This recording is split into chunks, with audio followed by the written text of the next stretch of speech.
On s'intéresse désormais aux cookies tiers dans le quart d'heure qui vient. On sait que leur disparition annoncée est un gros défi là, pour beaucoup d'entre vous.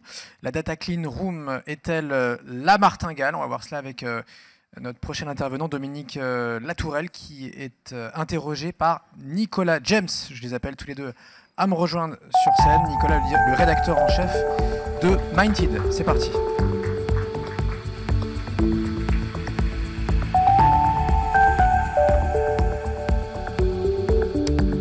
Bienvenue messieurs. Vous êtes 4 en fait, hein. J'en appelle que 2, je suis désolé. Mais Nicolas les présentera très bien. C'est parti. Bienvenue messieurs. Installez-vous.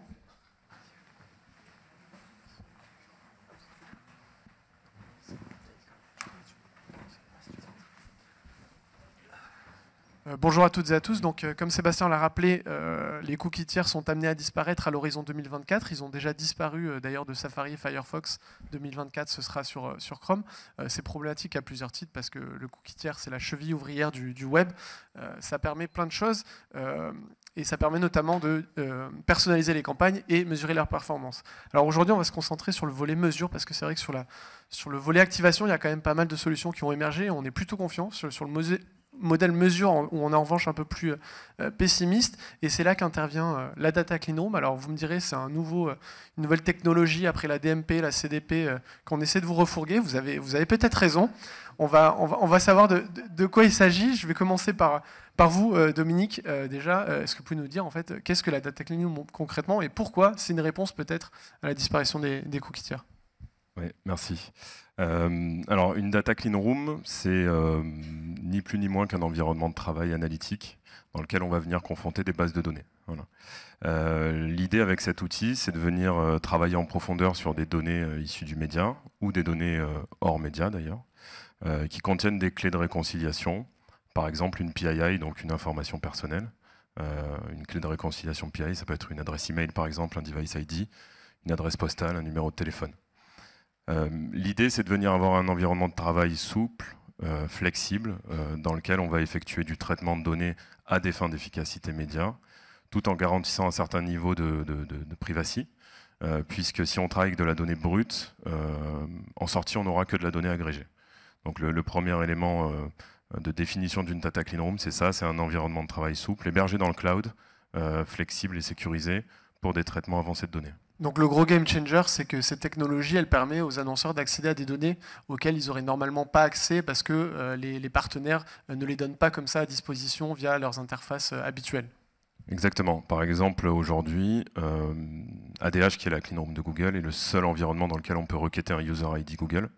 De la même façon, avec Amazon Marketing Cloud, on peut confronter des bases de données issues des produits plateformes, donc DSP, ad server, à la partie retail media. Donc on peut faire la confrontation de données de façon inédite. Ce que je ne peux pas faire, par exemple, depuis Google Campaign Manager ou depuis Amazon Ads, l'interface habituelle, quoi. En effet. Alors Théo, une petite question pour vous. Aujourd'hui, c'est quoi les grands protagonistes de ce sujet de la Data Clean Room? Il y a un peu d'un côté les walled gardens qui lancent ça pour permettre de mesurer leur inventaire, et de l'autre des technologies qui sont accessibles à tous les acteurs de l'open web. Oui, tout à fait. Aujourd'hui, on voit qu'il y a plusieurs types de data clean room qui se développent et qui vont en fait répondre à différents cas d'usage. Donc, on a d'un côté des data clean room indépendantes qui vont permettre de pouvoir créer en fait un environnement sur mesure et permettre à deux partenaires de pouvoir partager leurs données et donc de communiquer. Un exemple, par exemple, LiveRamp qui permet à un retailer de partager ses données. Exactement, pour pouvoir mesurer l'impact d'une campagne publicitaire sur un acte d'achat en magasin, par exemple, chez un grand distributeur. Ok, et donc la deuxième typologie. Et alors le deuxième type de data clean room qu'on voit aujourd'hui, ça va être donc les data clean room qui sont développés par Google, par Amazon, par Facebook, et qui vont permettre de pouvoir avoir une vision très précise de ce qui se passe au sein des campagnes, au sein d'un seul environnement, et qui vont permettre, comme l'a dit Dominique, de pouvoir accéder à des données exclusives. Aujourd'hui, on voit que ces partenaires travaillent tous au développement de ces data clean rooms. Le développement des technologies dépend d'un acteur à l'autre, mais en tout cas, on voit qu'elles avancent tous dans le même sens. Et aujourd'hui, on commence à avoir des synergies, notamment en termes de cas d'usage et d'utilisation entre ces data clean rooms. Et il y a notamment aussi des imbrications qui s'effectuent, notamment j'ai vu que LiveRamp était depuis peu interfaçable avec Ads Data Hub. Il y a Amazon hier qui a annoncé enfin AWS, qu'il allait rendre sa techno de Data Clean Room accessible à d'autres acteurs, donc ça s'ouvre aussi, ce ne sera pas uniquement le fait de Walled Garden. Effectivement, et c'est d'ailleurs une des grosses attentes de nos clients, c'est-à-dire de pouvoir venir déverser, on va dire, de la meilleure manière possible avec un bon taux de réconciliation leurs données propriétaires, notamment les données offline. On parle de LiveRamp, qui est un réel enjeu pour nos clients qui aujourd'hui réalisent une grande partie de leur business offline. On a donc besoin d'avoir ces informations pour prendre les bonnes décisions lorsqu'on arbitre en fait les budgets médias. Alors, si on parle des cas d'usage, le premier cas d'usage, c'est du coup le reach and frequency, un peu la mesure de la juste pression publicitaire. Florian, c'est le premier cas d'usage que vous avez expérimenté, vous, avec le groupe SEB. Est-ce que vous pouvez nous expliquer un peu dans quel contexte vous avez fait ça, comment est-ce que vous avez procédé? Oui, bien sûr. Alors, l'histoire AMC, nous, elle est relativement récente. Elle est notamment, elle rentre dans un chantier cookieless qu'on a entamé avec Prospect depuis quelques mois. Et bon, nous, on est un groupe industriel, on est très pragmatique, donc on avait besoin de prouver la valeur ajoutée d'AMC dans un premier temps. On s'est orienté sur un use case, sur un cas d'usage relativement basique, comme le mentionnaient Théo et Dominique, qui est en gros, à partir de quel moment on commence à avoir une fatigue publicitaire de la part des consommateurs sur nos publicités, notamment en retargeting. Qui sont affichés au sein d'Amazon, du coup? Absolument, au sein de l'écosystème Amazon dans un premier temps. Et ce que ça nous a permis de faire de manière très concrète, c'est nous au quotidien sur des campagnes sur notre marque Roventa, de se dire à partir d'un certain seuil, pas intéressant pour nous de continuer à investir. On perd en pertinence et en taux de conversion, et ça nous a permis d'économiser presque 30% d'un budget sur une campagne assez substantielle. Vous en avez fait quoi de ces 30%? Vous les avez réallocés? Alors, c'est souvent la question qu'on nous pose, c'est est-ce que c'est des budgets qui ont disparu, etc. Non, on a réinvesti ça sur d'autres lignes de catégorie, où on a d'autres enjeux, de la visibilité, ou de la part de voix, ou de la market share. Donc, pour nous, c'est ultra intéressant dans un monde où déjà le cookie tiers a des impacts colossaux dans le measurement et l'inflation des coûts. J'ai une question pour Dominique, par exemple, là-dessus. Un sujet qui est hyper important quand on parle de mesures, c'est l'indépendance, les mesureurs tiers. C'est vrai que dans ces configurations-là, notamment dans les data clean rooms de Google, Amazon et Meta, on est un peu jugé parti sur des données qui sont agrégées dont on ne peut pas vraiment voir l'origine. Du coup, est-ce qu'il y a quand même des garde-fous pour s'assurer que finalement, que les données qui nous sont remontées ne sont pas à la faveur, ou erronées d'ailleurs, à la faveur du vendeur d'inventaire, quoi? Alors cette question, elle est au centre de l'usage en fait des produits GAFA au sens général. C'est-à-dire que dans la clean room, mais également juste sur la diffusion et la qualité d'une audience particulière d'un GAFA par rapport à une audience tierce ou first. Il y a une notion de confiance à avoir, ça c'est une évidence, je dirais.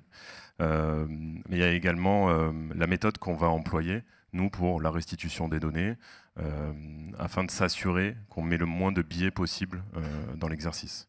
De plus, on voit que ces data clean room, même si elles restent en sortie circonscrite à l'univers média du partenaire tech qui l'a développé, s'ouvrent de plus en plus. Donc on a des éléments d'identification tierce. C'est d'ailleurs en ça qu'on peut rapprocher la clean room d'un environnement de travail cookieless ready avec des ID alternatifs type Ramp ID par exemple. On peut facilement imaginer que demain on aura des tiers de confiance de date vérification ou d'autres. Imaginez une intégration IAS mode qui va regarder que il se passe pas n'importe quoi dans ces clean rooms. C'est pas un non-sens de le penser. Ouais. Après le souci, c'est j'imagine que ça va être comme sur les walled garden, ils vont pas pouvoir taguer à la source, ils vont analyser des données qui leur sont remontées, donc ça reste quand même un petit biais quand même. On verra comment ça va se passer, mais on a ce vent d'ouverture en tout cas sur des intégrations tierces. Sur le cas de Google, je pense que c'est déjà assez on va dire net. Sur le cas d'Amazon, ça viendra en 2023. Justement, Théo, vous avez pu, grâce à une intégration entre donc la data clean room de Google et LiveRamp, mesurer en fait l'impact d'une campagne sur les ventes Drive to Store d'un retailer. Oui, tout à fait. Donc, grâce en fait à cette intégration directe, on peut garantir déjà la sécurité des données de notre client qui sont donc déversées au sein d'ADH. Et derrière, ça nous permet de pouvoir exploiter ces données pour réaliser de nombreuses analyses, pouvoir comprendre l'impact d'une certaine stratégie sur des ventes online par rapport à des ventes offline, et derrière de pouvoir prendre des bonnes décisions.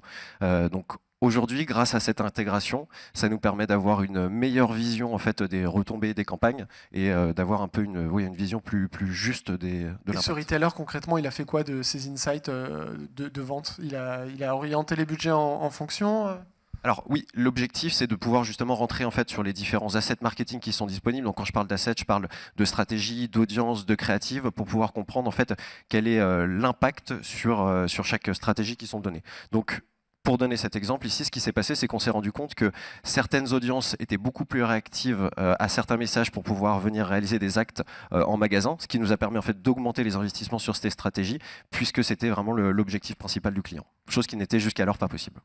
Alors, j'imagine que le groupe SEB n'est pas encore à mesurer l'impact sur les ventes offline via la data clean room, mais néanmoins, quels sont aujourd'hui vos next steps? Je crois que vous avez une activité D2C qui prend de l'ampleur et pour laquelle l'utilisation de la data clean room serait tout indiquée. Oui, exactement. On a travaillé quelques pistes pour 2023 avec les équipes iProspect notamment. Nous, depuis 3 ans, on a un gros virage de vente en direct qui s'est amorcé effectivement avec des sites e-commerce en propre.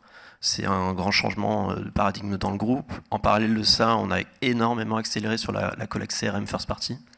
Donc il y a évidemment des cas d'usage qui nous intéressent énormément, du type demain, quelqu'un qui est exposé à des campagnes Amazon et plus traditionnellement sur des campagnes search ou autres, de voir quel pourcentage de ces personnes sont plus promptes, en tout cas à acheter sur nos sites e-commerce versus sur un environnement Amazon, et de voir un petit peu Si je peux me permettre de compléter, de préciser, effectivement, on a en ce moment même un cas d'usage qui est assez intéressant, qui vise à mesurer cet effet de halo, de déport sur une redirection brand.com D2C, et voir, en tout cas essayer de mesurer, de juger un éventuel déport des audiences acquises par du trafic payant sur des canaux Amazon ou non Amazon d'ailleurs, pour une transaction finale sur le site Amazon.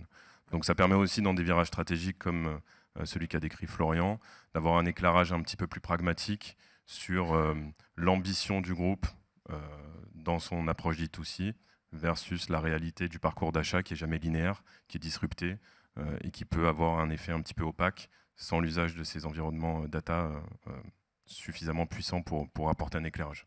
Et donc on voit que la data clean room nous offre une vue quand même assez granulaire, réactive, sur l'efficacité des campagnes. Le bémol, c'est que c'est circonscrit à un environnement, et c'est ça qui vous fait dire, notamment Théo, que finalement la data clean room ne peut pas être la seule solution à la disparition des cookies tiers. Ce sera un volet dans un plan de mesure plus global. Vous dites qu'il y aura notamment besoin de vues peut-être un peu plus macro avec ce qu'on appelle le Media Mix Modeling. Allez, un nouvel acronyme pour ceux qui en manquaient. Est-ce que vous pouvez nous expliquer un peu ce point de vue?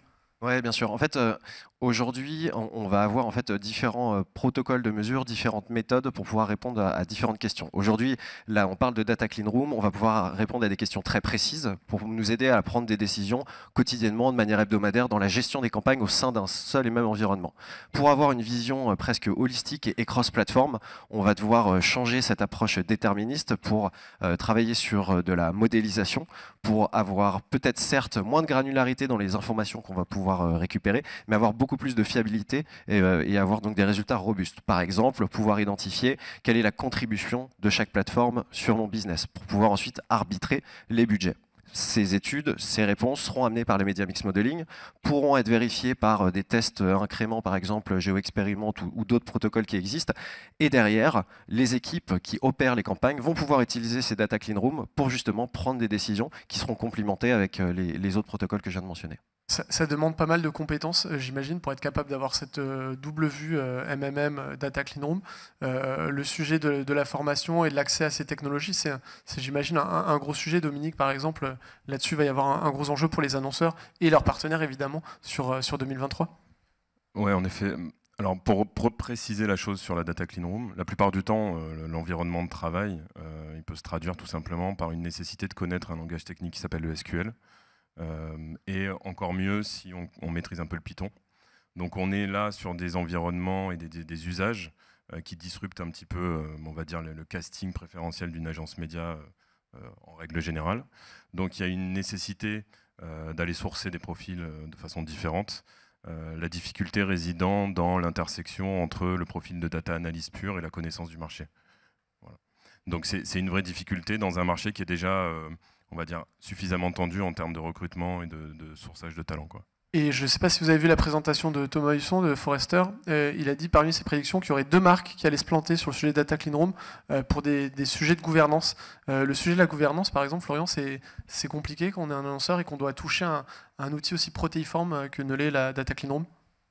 Ah, ça l'est complètement pour nous en tout cas, d'autant que on est un petit peu à la frontière de plusieurs sujets. On travaille avec des équipes commerce et sales qui sont effectivement eux dans une optique court terme pour driver le chiffre de notre entreprise.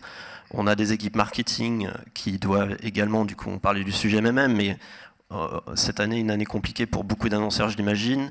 Nous, il y a des arbitrages budgétaires qui sont pris. C'est souvent en dépit typiquement des médias qui sont moins contributeurs en last click.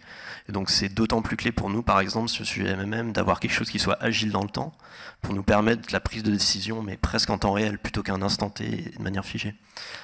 Mais pour revenir sur le sujet effectivement des compétences, c'est un sujet très intéressant parce qu'il est cross-fonctionnel, et pour nous, ça nous oblige à nous mettre autour de la table, équipe commerciale, équipe IT, équipe marketing, pour lister le cas d'usage et voir comment on peut le mettre en place de manière le plus pragmatique possible. Justement, vous m'offrez une transition et une question pour Théo.